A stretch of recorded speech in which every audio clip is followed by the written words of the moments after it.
This is Buttons with SDR. Today we're going to be talking about red dots on handguns and why you should have one.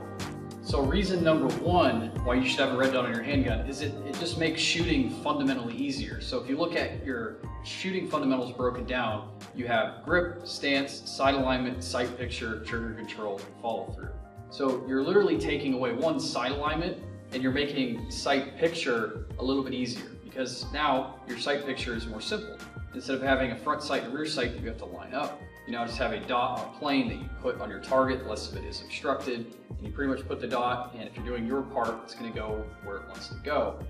That dot also is going to be a lot smaller than your front sight, so you're going to have better accuracy overall in general. Your front sight, it's a pretty wide front sight, unless you have one of the thin target sights. The dot, again, obstructs a lot less, and it's much simpler sight picture.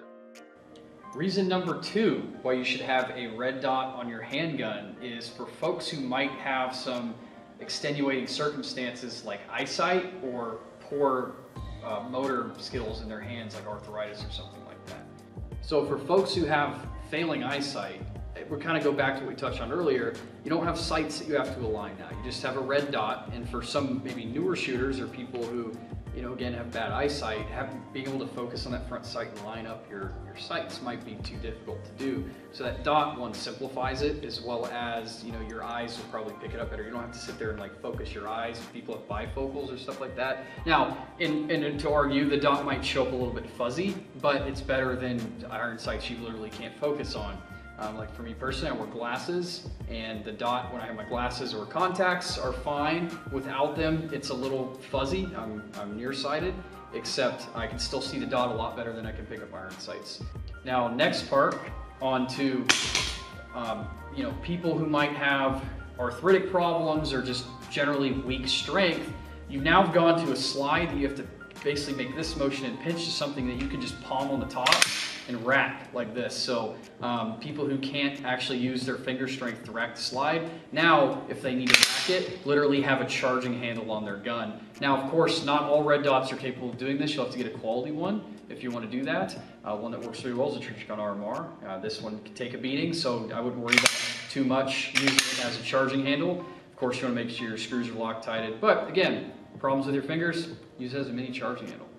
So reason number three why you need a red dot on your handgun is it's much better at low light than iron sights. So your low light capabilities are much improved over your iron sights, of course. So your iron sights don't glow and they're not electronic. Your iron sights, your capability of seeing them is purely based off the light inside of the room. Red dot, not so much. It's making a light of its own, and you can use that to see your target and whatnot.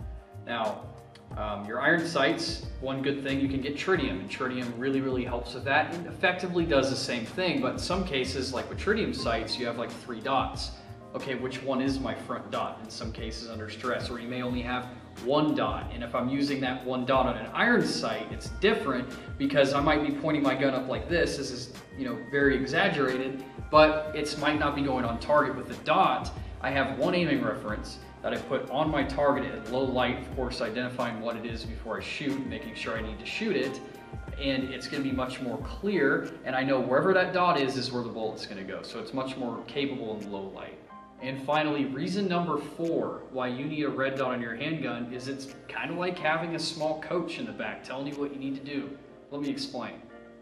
So, reason why I say that, if I present on target while drawing, and the dot isn't in the center of the screen, that's telling me that, let's say my draw stroke might need a little bit of work. Let's say I'm going high left or something. Okay, I need to maybe change up my grip a little bit, maybe change my feet to where I'm pointed and get that natural point of aim. When I present with a red dot, it should more or less be in the center of the screen. It doesn't have to have an effective hit, but you're gonna have a better grip on target if that little dot's in the middle. If I'm dry firing at home and I'm practicing drawing, I'm like, okay, my dot wasn't where I wanted it at full extension. Okay, let me change my feet, let me change my grip. Okay, that's where I need it to be. So it forces me into that stance so I can know it for later.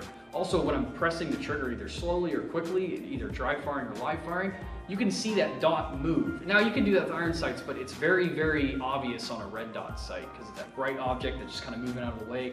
And that might tell me, hey, slow it down, you're flinching. Okay, when I press and the dot doesn't move, that means my trigger pull is really, really good. So that's kind of why it's like a little coach rather, on sitting on top of your optic, just going, hey, fucker, do that!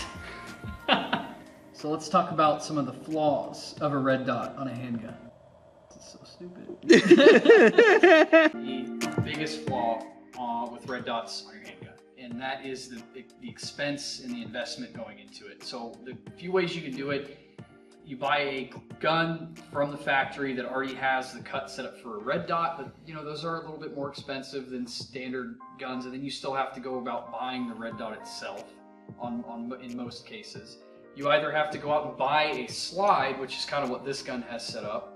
Go out and buy a slide that's already cut out for an RMR, but then you still have to get your red dot. For instance, this slide was around $500. This red dot was also around $500. So that's a $1,000 investment. That's pretty serious. Or you send the gun off to get it permanently modified by a company, let's say like ATEI or some other company like that. That's just to name one. And you have to get it milled out for your red dot. And then again, you're also still buying your red dot. So you're looking at, like, with a really good red dot sight, like $1,000 investment. And that's a lot for most people. That could be 1 or 2 more guns within themselves. So it might not be for everybody. You do get a lot of great advantages with it. Do you need it? Do iron sights work? Yes, they work great. You have to practice with them and train with them, and you have to do that with this as well. This just makes it ever so easier. All right, everyone, if you made it this far, we've either convinced you to buy a red dot and put one on your handgun, or maybe we've convinced you not to. Anyway, thanks for watching regardless. Feel free to like and subscribe down below. Follow us for a lot of great content we put out on a pretty regular basis. Follow our Instagram page as well. We post also a lot of great stuff on there. Leave a comment below. Let us know what you think about running red dots on handguns, maybe why you should have one or why shouldn't you. Feel free to comment about what we've gone over, or maybe some things that we may have missed that might be valuable for other people. So thanks for watching. Where it's like, oh, fucking hell. getting hard.